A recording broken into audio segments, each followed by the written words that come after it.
தாராபுரம் தேசிய நெடுஞ்சாலையானது பழனியிலிருந்து கோவை, ஈரோடு மற்றும் சேலம் உள்ளிட்ட ஊர்களுக்கு செல்லும் பிரதான சாலையாகும். தினமும் ஆயிரக்கணக்கான வாகனங்கள் இந்த சாலையில் பழனிக்கு வந்து செல்கின்றன.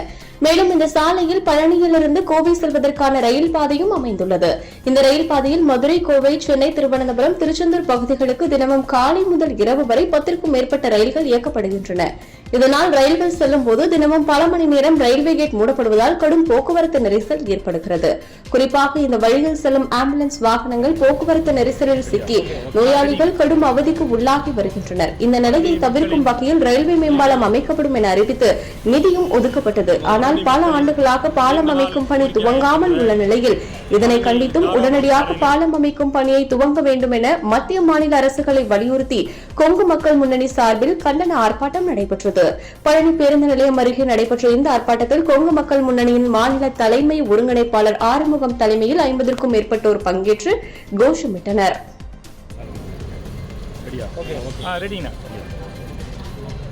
பழனி மக்களின்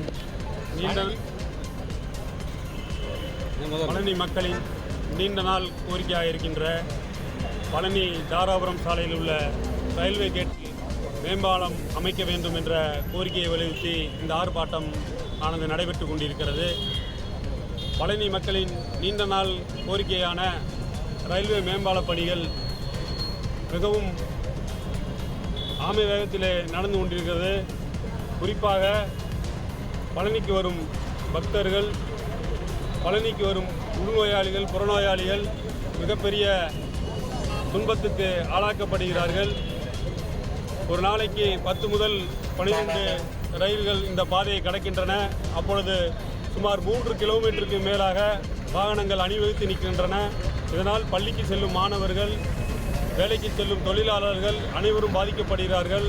ஆகவே உடனே மத்திய மாநில அரசுகள், சட்டமன்ற, நாடாளுமன்ற உறுப்பினர்கள் இந்த மேம்பால பணியை அமைப்பதற்கு விரைந்து நடவடிக்கை வேண்டும் என்று இந்த ஆர்ப்பாட்டத்தின் வாயிலாக மத்திய மாநில அரசுகளை வலியுறுத்தி கேட்டுக்கொள்கிறேன்.